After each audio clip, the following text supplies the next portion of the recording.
বিশ্বনবী তাহাজ্জুদের সময় দাঁড়িয়ে যেতেন। ছোট্ট একটা ঘরে চাটাইয়ের উপরে বিশ্বনবী মা এসে শুতেন, গাদাগাদি করে জায়গা নাই। মাঝরাতে বিশ্বনবী তাহাজ্জুদের জন্য দাঁড়াতেন, আল্লাহু আকবার বলে দাঁড়িয়ে যেতেন, নামাজ শুরু করে দিতেন।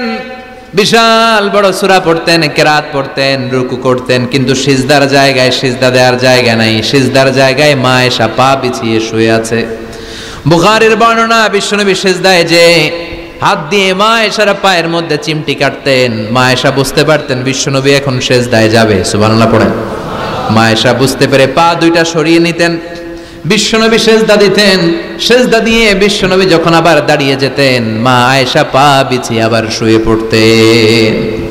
কি ইবাদত ছিল বিশ্বনবীর! হাত্তা তাতাওয়াররামু খাদামা। মা আয়েশা বলতেন বিশ্বনবী দাঁড়িয়ে থাকতে থাকতে এত সময় ধরে তাহাজ্জুদের সালাত পড়তেন, ওনার পা গুলো ফুলে এরকম টিউমারের মতো মোটা হয়ে যেত। সুবহানাল্লাহ পড়বেন না? দাঁড়িয়ে থাকতে থাকতে বিশ্বনবীর পা গুলো টিউমারের মতো মোটা হয়ে যেত। প্রথম রাকাতে বাকারা, আলে ইমরান পড়ে ফেলতেন। সুবহানাল্লাহ পড়েন। বিশ্বনবীর পা যেন ফেটে যাবে, এভাবে হাত বেঁধে দাঁড়িয়ে থাকতে থাকতে বিশ্বনবীর হাতগুলো বাঁকা হয়ে যেত, ব্যথা হয়ে যেত। বিশ্বনবী তখন হাত দুইটা ছেড়ে দিতেন। আবার যখন এনার্জি ফিরে পেতেন, যখন বিশ্বনবীর ভাল লাগতো, আবার হাত বাঁধতেন। পড়েন সুবহানাল্লাহ। তার মানে হাত ছেড়ে দিও নামাজ পড়া যায়। হাত ছেড়ে দিও।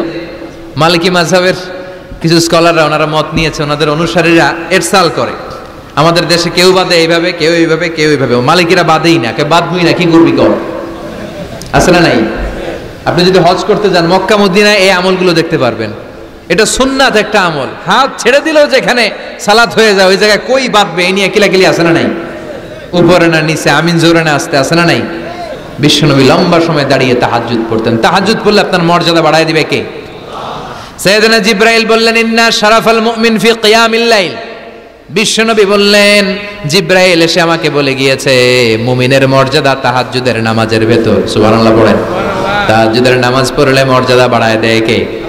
দুই নাম্বার, কুরবাতুন ইলাল্লাহ। তাহাজ্জুদের নামাজ পড়লে আল্লাহর সাথে নৈকট্য বাড়িয়ে দেয় কে? আল্লাহর সাথে কানেক্টিভিটি আপনার বেড়ে যাবে। আমাদের দুনিয়াতে সব জায়গায় কানেক্টিভিটি আছে। এমপির সাথে হাত আছে, চেয়ারম্যানের সাথে হাত আছে, ওই এসআই এর সাথে হাত আছে, পুলিশের আইজির সাথে হাত আছে, কিন্তু আল্লাহর সাথে হাতটা নাই। কথা কন। আসল জায়গায় কানেকশন লাগানো দরকার। চিল্লায় বলেন ঠিক কি না? মান লাহুল মাওলা ফালাহুল কুল্লু। যে ব্যক্তি আল্লাহর হয়ে যায়, গোটা বিশ্ব তার হয়ে যায়। যে সব জায়গায় যে ধর্ণা দেয়, আল্লাহর কাছে ধর্ণা দেয় না, তার কোনো মর্যাদা নাই। আর যে ব্যক্তি সব দিক থেকে মুখ ফিরিয়ে আল্লাহর কাছে যায়, গোটা বিশ্বের সবাই তার দিকে তাকিয়ে থাকে। এজন্য সম্পর্কটা লাগাইতে হবে কোন জায়গায়? তার মানে তাহাজ্জুদ পড়লে মর্যাদা বেড়ে যায়, আল্লাহর সাথে সম্পর্ক বেড়ে যায়। বিশ্বনবী বললেন, মানহাতুনা আনিল ইসিম। তাহাজ্জুদের নামাজ পড়লে, তাহাজ্জুদের নামাজ আপনারে পাপ কাজ থেকে বাধা দিবে। সুবহানাল্লাহ পড়েন। তাহাজ্জুদ যারা পড়ে এরা পাপ কাজ করে না। চিল্লায় কোন ঠিক কি না? 4 নম্বরে মুকাফফিরাতুন লিসাইয়্যাত। পাপ আর অন্যায় যদি কিছু হয়েও থাকে, তাহাজ্জুদের নামাজ পড়লে তাহাজ্জুদের নামাজ পাপগুলোরে ধুয়ে মুছে সাফ করে দেয়। এজন্য তাহাজ্জুদ পড়ার দরকার আছে না নাই? ঘুমের আরবিতে কিছু নাম আছে। ঘুমের একটা নাম হচ্ছে আন-নুআস। নুআস মানে ড্রোজিনেস। বাসে বসে আছেন, বাসও ঝুলে আপনিও ঝুলতেছেন, এরকম হয় না? ঝিমুনি, এটার বলে নুআস। আরেকটা হচ্ছে সামান্য হালকা লাইট স্লিপ, সামান্য ঘুম, এটার বলে পাওয়ার ন্যাপ। হালকা হালকা ঘুম, ঘুমও আসছে, আবার কে যেন কথা বলে ওইটাও শোনা যায়, এরকম ঘুম আছে না নাই? এটার বলে সিনা। আরবিতে এটার কি কয়? সিনা। আরেকটা হচ্ছে ভালো ঘুম, এটার বলে নাউম। এটার কি বলে? তাহলে পাইলাম নুআস, সিনা, নাউম। আরেকটা হচ্ছে জন্মের ঘুম। কিরকম ঘুম?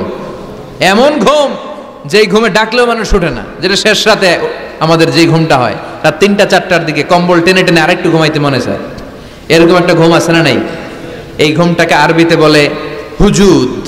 কি বলে? সবাই বলেন। এই হুজুদের ঘুমকে স্যাক্রিফাইস করে ওই টাইমে যে সালাতটা পড়া হয়, ওই সালাতকে আরবিতে বলে সলাতুল হুজুদ বা সলাতুত তাহাজ্জুদ। সুবহানাল্লাহ পড়বেন না? এজন্য রাব্বুল আলামিন বলেন, ওয়া মিনাল লাইলি ফাতাহাজ্জাদ বিহি নাফিলাতান লাকা আসা আন ইয়াবআসাকা রাব্বুকা মাকামাম মাহমুদা। ও নবী, রাত্রিবেলা দাঁড়িয়ে আপনি তাহাজ্জুদের নামাজ পড়েন, আশা করা যায় বিশাল সম্মানিত মহিমান্বিত জায়গায় আল্লাহ আপনারে বসায় দিবে গো নবী। ঠিক কি না? তাহাজ্জুদের সালাত পড়লে মর্যাদা বাড়ায় দেয় কে? মুমিনের বৈশিষ্ট্য, তারা রাত্রিবেলা তাহাজ্জুদের সালাত পড়ে। ইমানদারদের বৈশিষ্ট্য, তারা হলো ফুরসান আন-নাহার রুহবান আল-লাইল। রাত্রিবেলা তাহাজ্জুদের যায় নামাজে কান্নার ঝড় তুলে, দিনের বেলায় ঘোড়া হাঁকিয়ে জিহাদের ময়দানে জিহাদ করে। ঠিক কি না? দিনের বেলায় চলবে কি?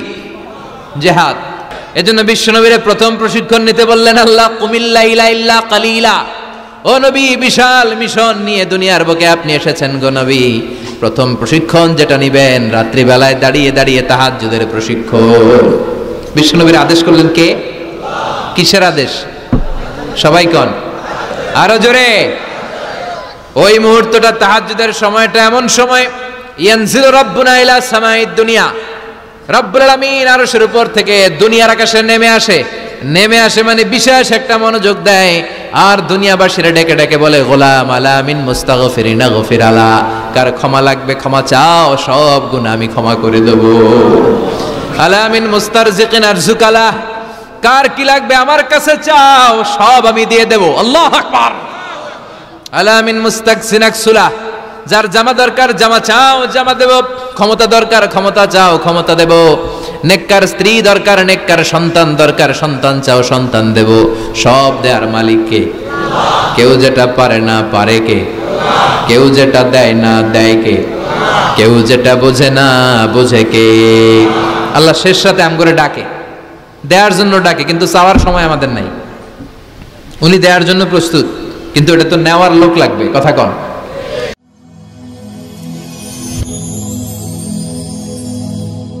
Rose TV 24. Enjoy by listening to the Holy Quran.